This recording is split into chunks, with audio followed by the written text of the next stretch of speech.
I don't know that I can speak to that, Dr. Graham. I know that the idea of converting to a lifetime license is relatively recent, and you can see the previous language that's in there. So I don't know that we were explicit either way on it. So I think, but my guess is that this is coming up because licensure may have raised that as a concern, and so that's why it's coming here, is to try and clean up some inner workings behind the scenes to make sure that there's clarity for the licensure system. Got it. Thanks. Mm-hmm. I know I'm always concerned about barriers and what putting barriers in place might do for retention purposes and so forth. So that's always a concern of mine.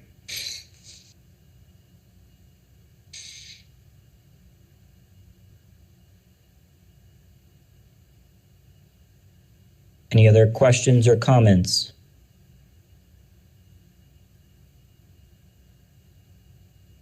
Okay, so hearing none, so we actually have to vote on this. Dr. Seiberg, will the motion be essentially to accept? Do we have to vote on the pedagogy assessment changes? Yes, right? Yes, and it sounds to me like I heard Dr. Holland, and then seconded by Dr. Locklear, this idea of recommending option 1. Yes, I heard the same. And so can we handle these two votes simultaneously, or do we need to take them separately? I think we've captured them through audio, and I have them in our notes here. You can proceed to a vote. Okay, so the motion on the table is to approve the policy amendments for LICN 001 that discuss lifetime requirements and add-on requirements, and the motion is to choose option 1 with regard to the lifetime license. We have a motion by Dr. Holland and a second by Dr. Locklear. That's correct, right? That is correct. Okay, so all in favor? Aye. Any opposed? All right, hearing none, the vote carries. We will move on. Thank you, Dr. Seiberg. Sure. Now the co-chairs from each subcommittee will provide an update on the work of their subcommittee, and we will start with Dr. Dempsey and Dr. Weddington with prep and entry. Good morning, everybody. I'll speak on behalf of Hank and myself and the subcommittee. Our committee is in the process now of, in our next meeting, which is tomorrow, I think, we will begin to write what we would consider to be late draft recommendation language that will go in the template that has been used to frame the way the model is developing thus far in the PowerPoint tool. So what we're going to do is actually start to write the language that would be recommendation language. It will be in draft form, and that's what we're considering in the subcommittee time that we have left. We had a really, I think, important and good discussion in our last meeting about the use of the concept of EPP. What is a EPP? Is that well defined in the state of North Carolina, and what are the expectations of EPPs? And we want that same waterline in terms of the quality of people who complete their teaching when they complete those experiences to be a waterline that we might look at in terms of accountability and expectations across all the pathways from apprentice up to license 3. And so we're using that in part to help us create language across all 4 of those pathway components that has that set of expectations and accountability. We also spent some time, and I think we'll see this in subsequent drafts, getting more clarity and revised language around the importance of performance assessment, regardless of the pathway, and what the data on that tells us about a person's readiness to be a semi-autonomous or autonomous professional, and then what kind of student learning data informs that and how we use that data in making those determinations. I know Hank has had to step in and out today. Hank, I don't know if you're here, if you want to add anything. Yeah, I'm here. No, I think that captures everything. Thank you. That's our report.